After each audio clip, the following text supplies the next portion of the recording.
none of these people, no one messaged me to be like, oh, please ask this, please ask that. I mentioned once that I'm interviewing Zunaid Moti.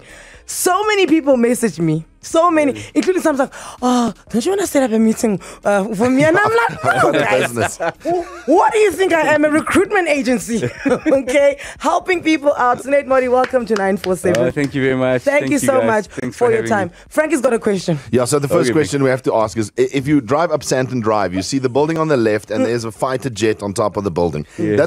What is that, a Mirage? I think it's a Mirage. I know it's made by Dassault. Okay. So it's a fighter jet. I loved it. It just made a statement. So, no, wait. I've got more questions. Where do you buy fighter jets secondhand to put on buildings? We buy cars. We buy planes. Yeah. Where is it? It's not we buy cars thing. So the Defence Force had a couple of these lying around, and they decommissioned them, and then we repositioned it. Okay. And we did one that was repositioned to a school somewhere in the northern province for little kids. Okay. And that was the trade-off. Little kids get to see it. Oh, I see. And then, I always wanted to say that when people ask you, where are you working? I was like, just look for the plane. Look for the plane in Santon. Look for the plane on top of the building. Okay. And please admit, your wife first said no about you doing that. Hey, somebody had to say to you, no, Zunaid, you can't. My wife keeps on telling me, even now when we drive past, she said, you shouldn't have done that. It's like, look at that, man. Take that thing down. It's crazy. When we put the jet up there, it cost so much more money than the value of the plane. Yeah, I'm sure. They had to put it into 1,000 pieces and then put it back together. Oh. So that was amazing. And I remember the day we went there, I had this very ugly T-shirt on. My wife keeps on reminding me, do you remember the day when you had the ugly T-shirt? Right. I was like, yeah, we put the plane up there, So no, she loves it there, actually. I'm a little disappointed now. I thought they flew it onto that little pole and they just couldn't no landing strip there. Oh no, you can go, Zunaid. This is not fun anymore. Listen, we're gonna get the shallow stuff out of the way quickly so that we can talk here. Another question that all my friends had for me is, do you loan your friends money? Yes. What is the criteria to be your friend?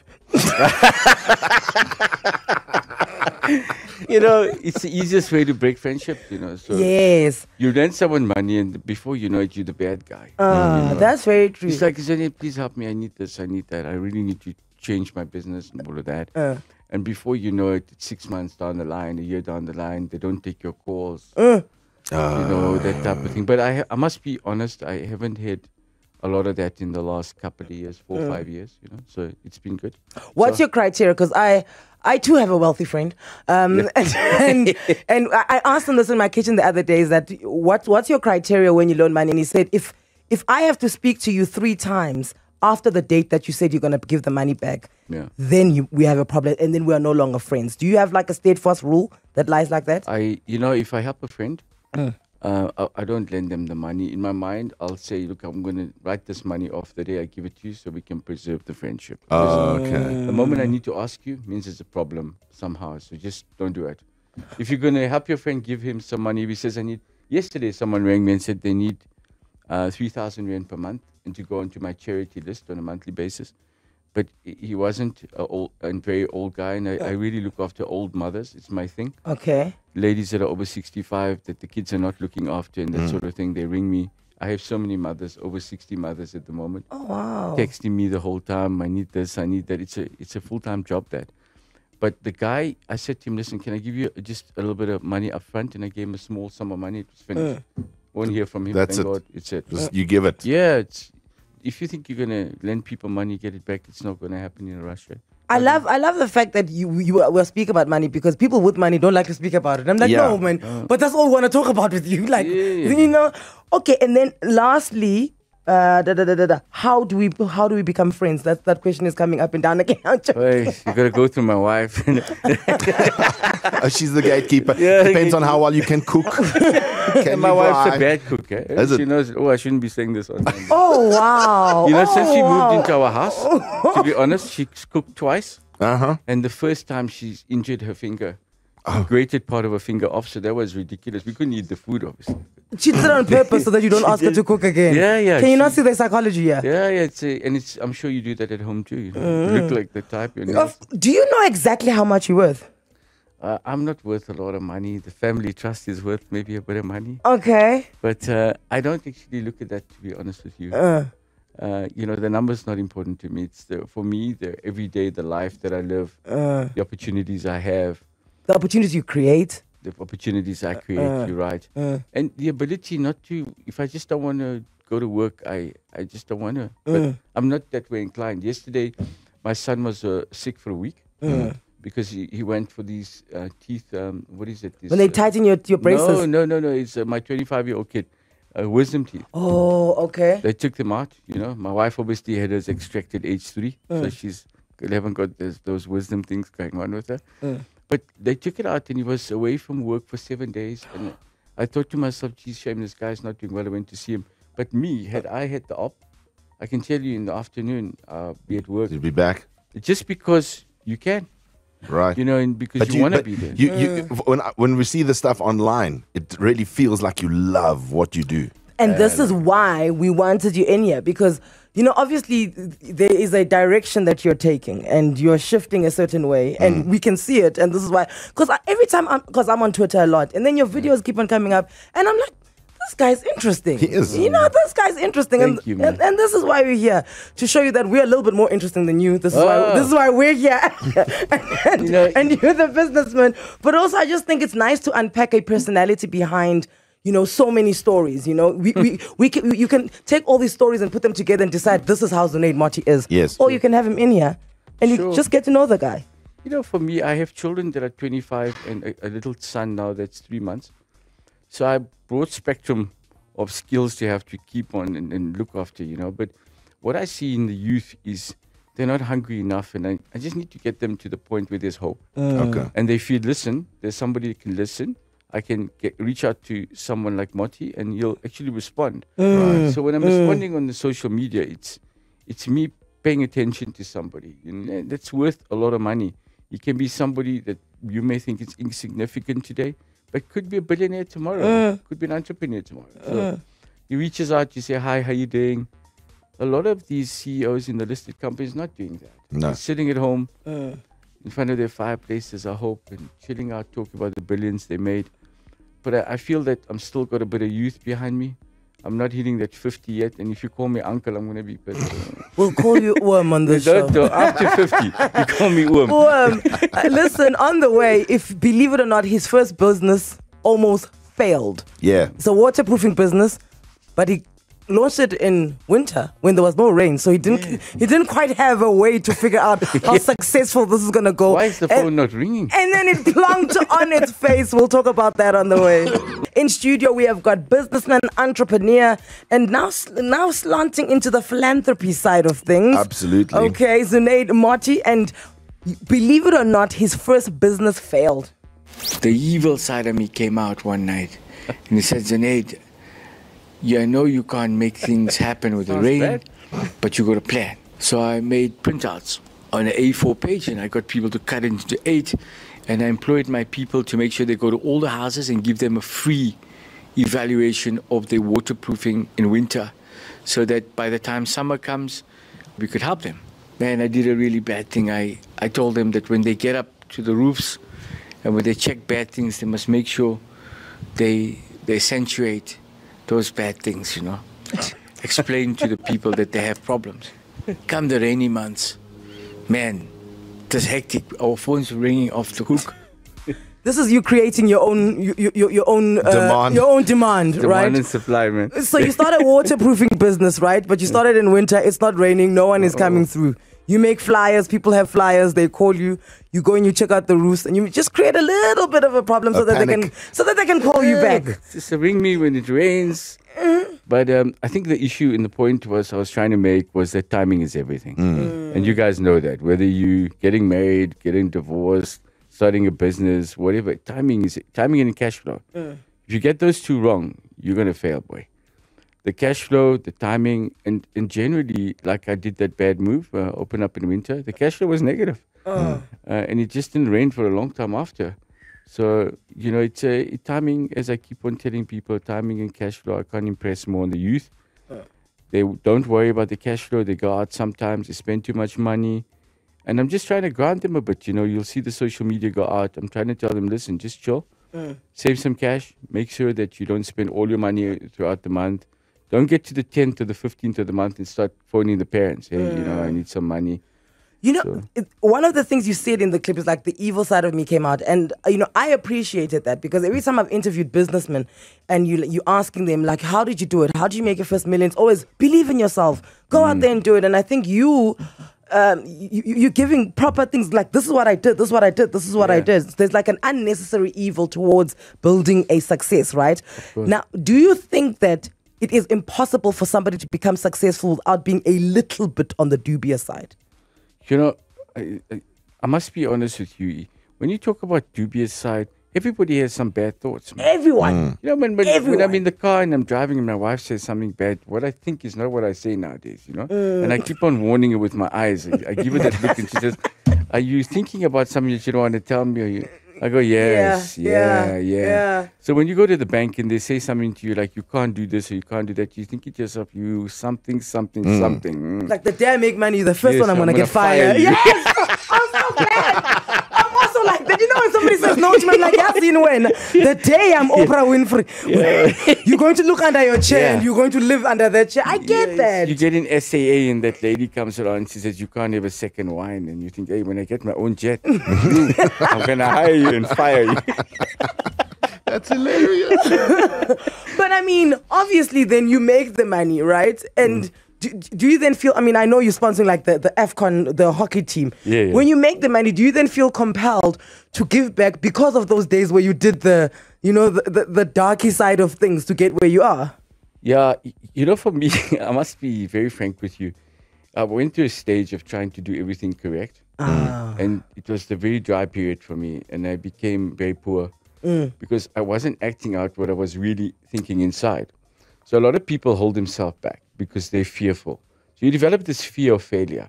The moment it sets in, you're actually dead. Yeah. You might as well go work for someone and then just chill out while you're working out how you don't want to be fearful. So you're scared you're not going to pay your bills. You're scared that you're not be able to afford whatever it is. And before you know it, you're just staying and working somewhere and looking out the window thinking, look at the guy with the Ferrari.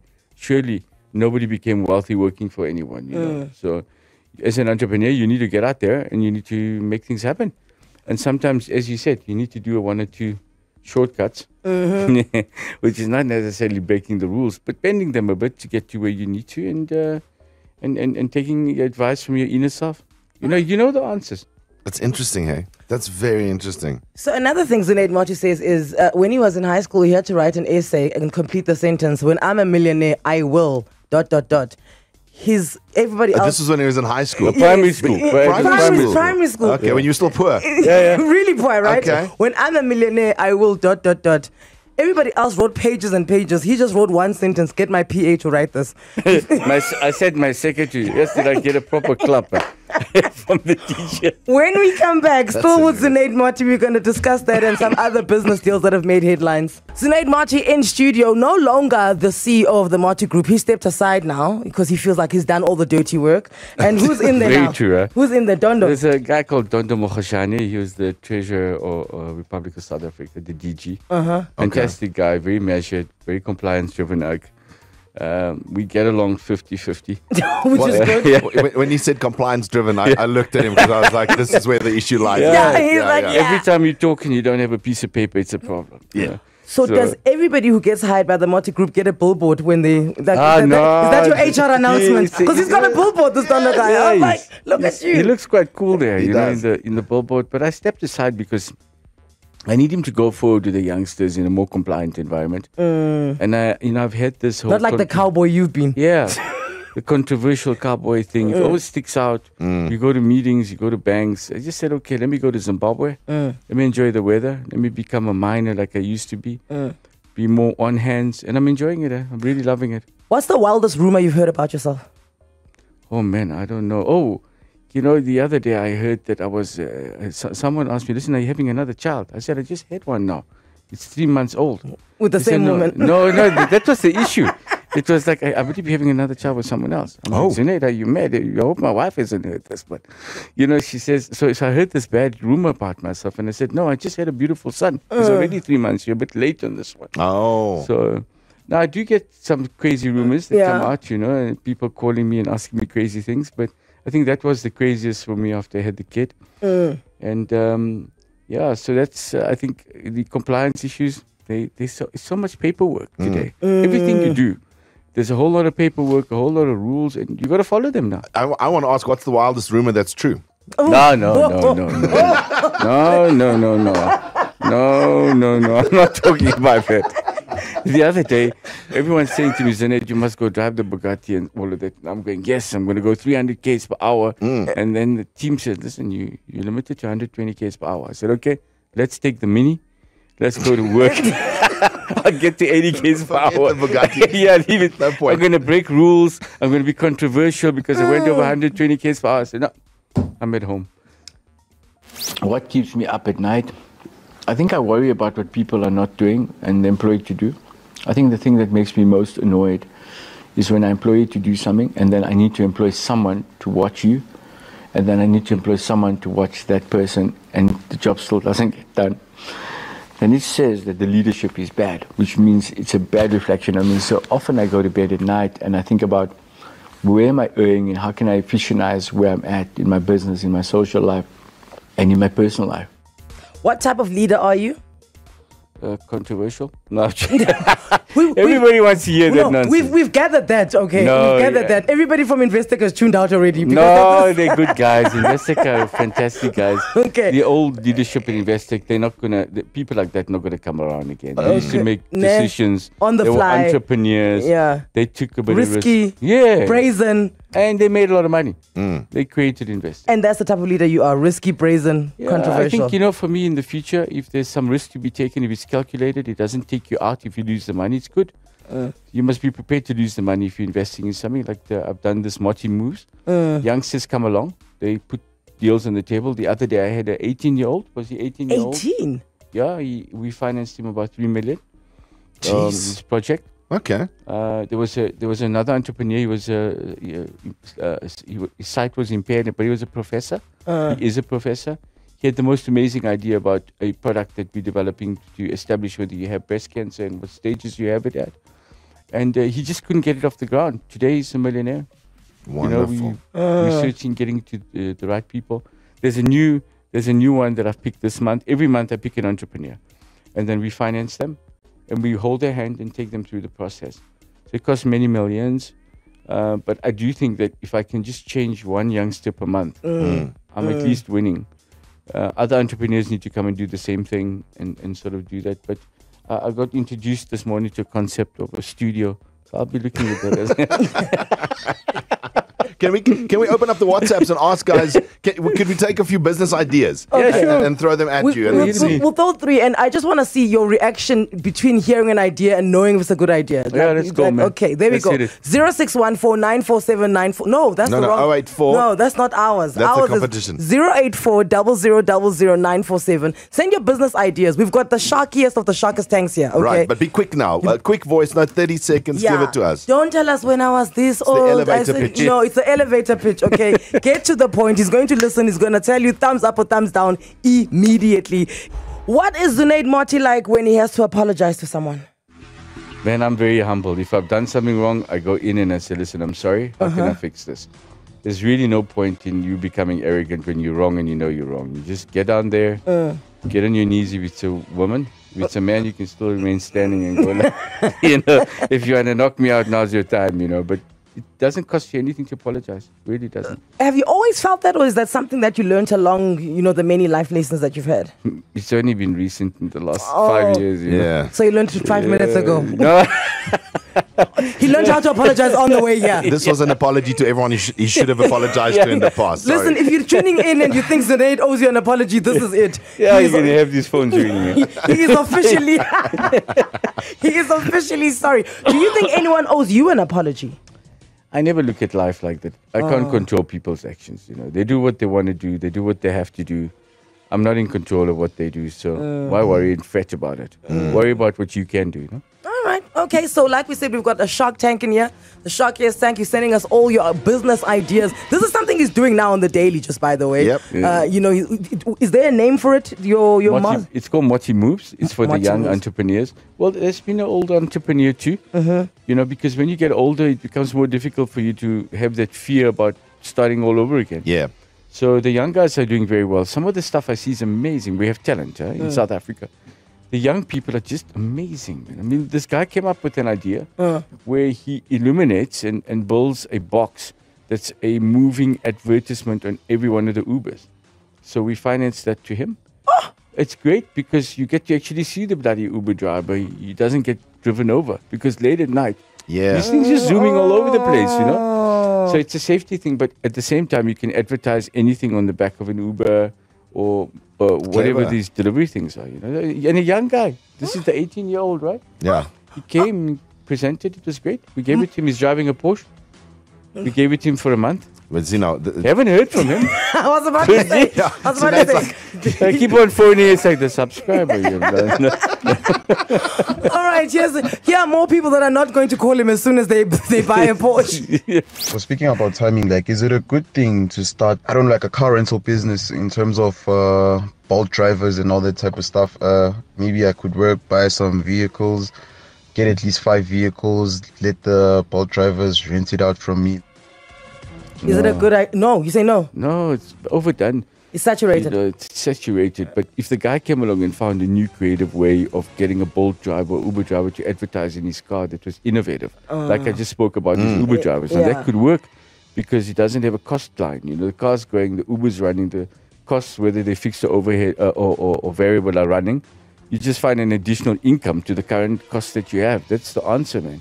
Try and make money off your current expenses. You know, you don't want. There's so many of these Uber Don't things incur done. more costs. Yeah, don't. If the cars are there, the cars are there, but don't go and buy cars. And create innovation.